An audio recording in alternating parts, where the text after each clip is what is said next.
Hello everyone, thanks for stopping by the CampingFamily channel today. Well, we did a thing. The bounder is no longer in the driveway. We downgraded, so to speak. So it's definitely story time. Catch everybody up on where we've been here in 2021 and show you what we have. Here's a quick look right here. Here we go. Fleetwood Flare 2003. Let's take a look around. Beautiful unit. It's a total gem. A couple little quirks that we're going to work out. We'll go over. But oh, what a find.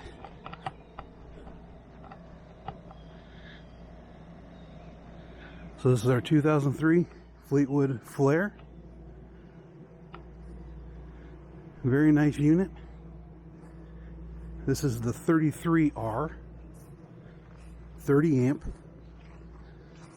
I'll do a full review another time. Just a quick peek around. Got the slides out right now. So we're going a little bit retro.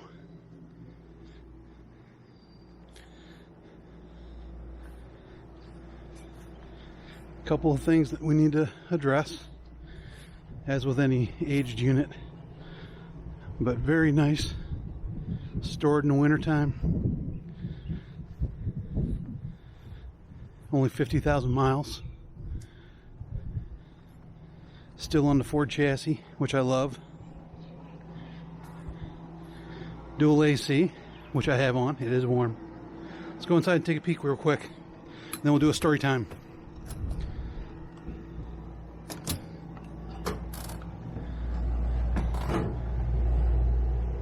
Nice and cool in here. Oh boy.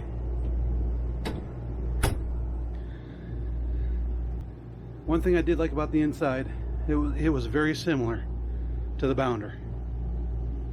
Same kind of setup.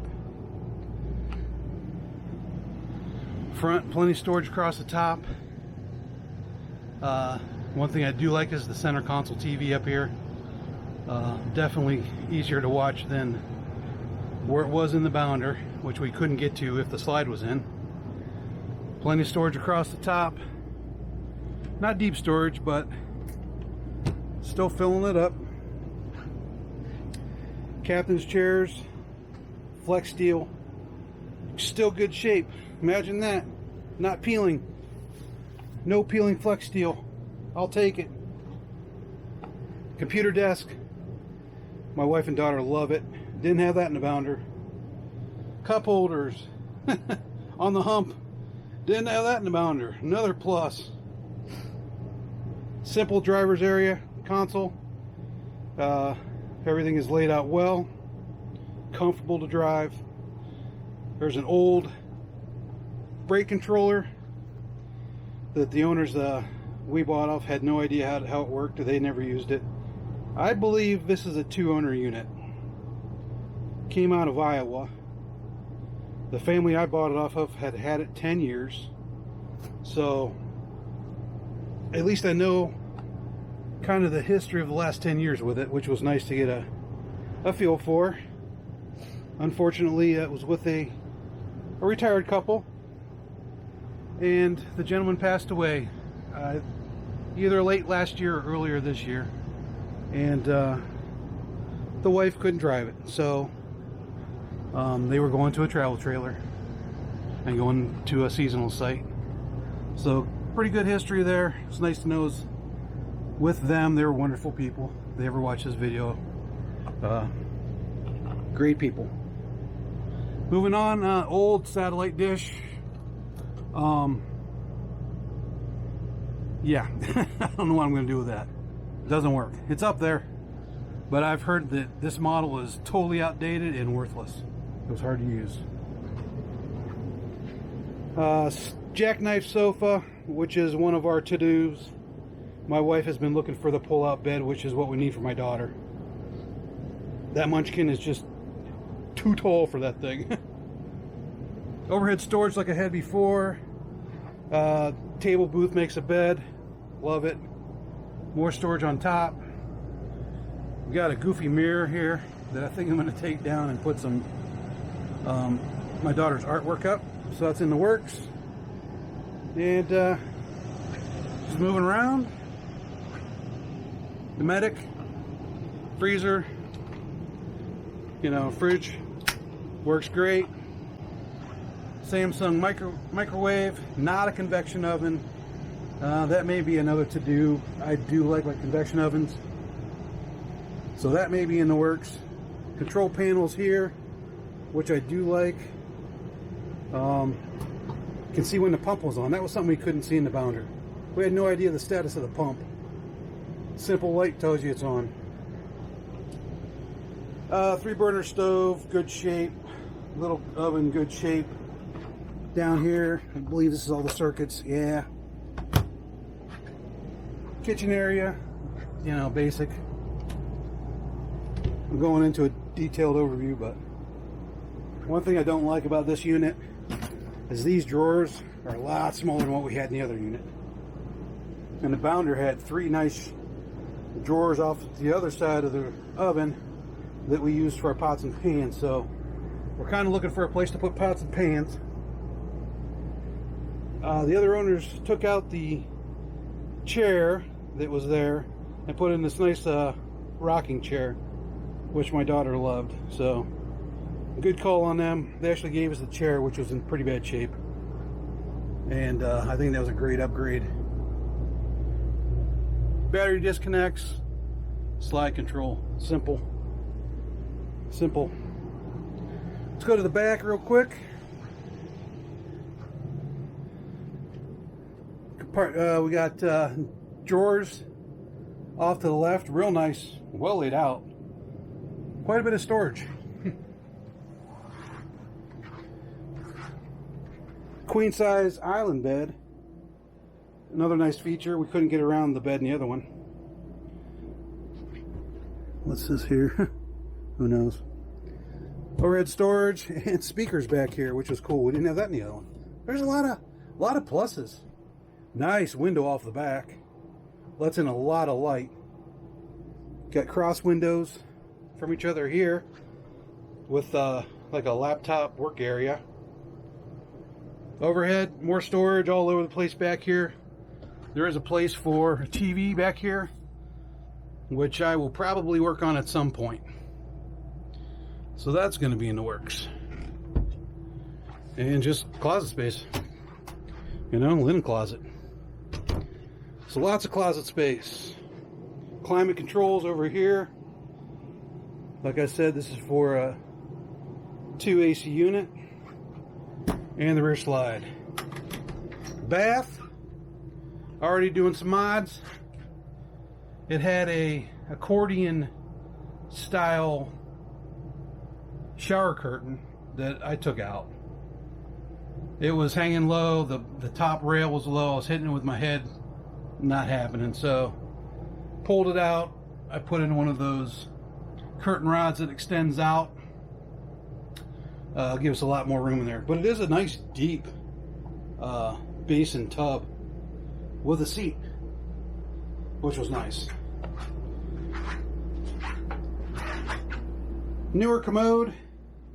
That was just replaced. Medicine cabinet. And ceiling fan, which I just upgraded. They had a little PC fan in here that I took out, and I put in this little, whatever it is, 4-inch, 5-inch fan. So I just upgraded that the other day. But yeah. So there we go. I'm gonna get a shot, simple shot. Don't need Big Fred in the shot. All right. So that's a quick tour of the new to us Fleetwood Flare 33R. Loving it. All right, so let's have a little chat here. Let me take a break. All right, so why did we downgrade? Well, life events, to put it simply. Life events. Well, simply put, COVID hit last year with everything shut down, including the schools. My daughter was my daughter was home for schooling, and my wife was home, and we just quickly decided that my wife really needs to stay home, at least part-time. Sorry, it's muggy out here. Yeah, we decided my wife just needs to stay home part-time, and it was time to look at the expenses. So that's what we did. The first thing, obviously, is the payment on the bounder, which we paid, I think we paid $75 plus whatever fees were on top of that, so it was close to $80. And we did have it paid down pretty good. I think we had it paid down to about $50 or so, but that was still a high payment, and we had to get rid of that payment. So that was one thing we had to do, and selling was the way to go. With the RV market the way it was, we actually listed it last year, and we listed it for what we thought was a good price. I had a lot of hits. I had it listed on I had it listed on Marketplace, Facebook. I had heard that was definitely the place to go. People were looking there. So I put it on Marketplace. I didn't pay for RV Trader. And we just kind of let it sit. We weren't in a real hurry to sell it at that point. So kind of let it go till the end of the year. And had some hits, had some people come out, maybe about a dozen or so, come out and look at it, walk through, and just no bites. There's no serious bites. It seemed like the people that came out were either first timers, they heard the camping craze and never had a travel trailer or anything and wanted to look at this motorhome. Because, it was nice. The feedback I had was, this is the best one they've seen, a good price, but there's just nobody took it. So come January, February, we decided that probably needed to get on RV Trader. I think that was a place to get a wider audience. So I actually jacked up the price. I upped it $10,000. I jacked it up pretty good. I know the market is just hot and everybody's looking, and I don't know, maybe I had it priced too low, but we started getting some really serious hits at that price. I had people driving 2-3 hours to here. Sorry, it is just really muggy yet. And I almost had one offer, and it didn't pan out. And then just this last month ago, we had we had somebody who's very serious, but he lived on the East Coast, and being in Ohio, they just couldn't drive over here real quick and take a look at it. So about a month of just going back and forth trying to put things together. I had the business trip I had to go on, and we had a holiday in there. They finally decided they were just going to hop on a plane and come on out and take a look at it. And that's what they did. They flew out on a Friday after I sent them. Well, I had a video on RV Trader, which really helped. If you ever list on RV Trader, put a video out there and just put it together nicely. Just go through the whole rig. I think it helped sell it. I really do. They saw the video. There's a couple things they wanted to look at again. I put together another video, sent it to them personally, and they hopped on a plane and came out and looked at it and bought it same day. So that was a Friday, and they took it. It's probably been about a month ago, 4 or 5 weeks. So that happened, and which was nice. Finally got that off our plate, and then we started looking for a new camper. My wife wanted to get something small. She wanted a small tow behind. Still got the F-350. Still got my truck. So, we could literally buy anything. As long as we were trying to stay under 20. Because we had the cash now. Stay under 20, pay cash, no payments, and just find something nice. There's a lot of good stuff out there, and you just have to find it. So we were looking, and she was bound and determined to find a smaller camper, which, honey, if you ever look at this, I don't know why. Well, I know why. You just wanted something with no maintenance. But we've argued about that. Anyway, looking, nothing small. And I knew that wasn't going to work anyway, so Found some Class C's. We were looking at Class C's for a little while because we just love the overhead bunk. The overhead bunk over the cab was just the way to go with my daughter. Looking, and just couldn't find anything comfortable that I could sit in. I know what those seats are like, and I know how tight they are would be for me. So we really just decided, okay, maybe a Class A, again, is the way to go. And went and looked at a couple. There's a couple locally that we looked at. Some were nicer than others. Found one that we really liked, had some nice upgrades. But it had the workhorse chassis with the Chevy 8.1 liter. And I just could not, I couldn't get comfortable in that front seat. So I think we knew then that the F53 chassis was probably the way to go. Go with Ford. And the next one we found was this one. And I have plenty of room, just because I know what that front seat's like.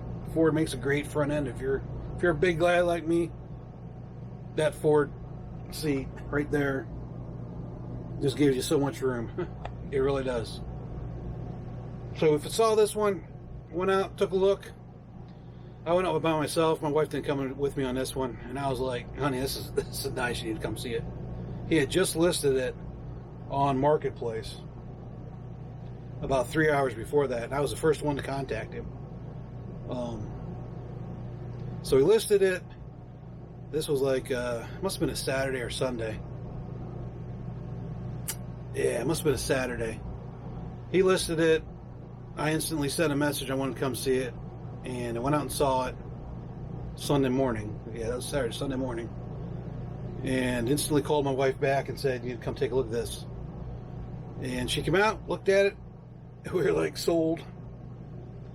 So we kind of worked through the details. We wanted to take it on a test drive. We couldn't take it on a test drive because they took the insurance off of it. So we had to wait till Monday. They put the insurance back on. We took it for a test drive. And they live pretty close by to the one RV center that we take our rigs to for work. So we took it over there, and they look at the roofs for free. So we had one of the techs jumped on the roof, looked it over, said it was in decent shape. The caulking, some of it is cracked, needs attention, but nothing major. The roof's in decent shape. And I kind of had a feeling, because looking through here, we looked for marks in the carpeted roof, this carpeted headliner. You can see it pretty clearly. No stains or nothing. So we kind of knew the roof would be all right, but we just wanted to have that verification. So aside from knowing that the roof needed a little bit of attention, not immediate, we decided to go ahead and pull the trigger on it. And we did. We did. And the gentleman that was selling it had actually 3 or 4 others lined up right after ours. So the market it is hopping. I mean, it really is. And I think the only things that really needed attention were it needs tires. So we had a little negotiating point with the tires. It's going to need 6 tires all the way around. Tires are 11 years old. They're just starting to crack, so that's high up on the importance. We're going to have the roof resealed. I can't get up on a roof. I'd love to, but I just can't do it. I'm just not comfortable up there. So we're going to have the roof resealed and get tires. And then it's going to be in pretty good shape. A couple little things here and there I need to tweak. It's just aged. It just needs a little updating. So that's kind of what we're going to do. I'm going to document what I can, what I think needs to be documented, tweak it. There's going to be a lot of little tweaks to make this into a 2021, kind of bring it into the current century. But yeah, we're going to love it and love it. It'll be a great unit. So that's kind of the story time. Yeah, that's where we've been. Good times. Hope everybody out there is doing well. And any questions, let me know. If you have a Fleetwood Flare, love to hear your take on it. In the future, we'll do an outside video, kind of walk around, see what the outside looks like, do it more in depth. But just wanted to put a video out, say where we've been, a little story time, and hope everybody has a great day, and we'll see you on the next one.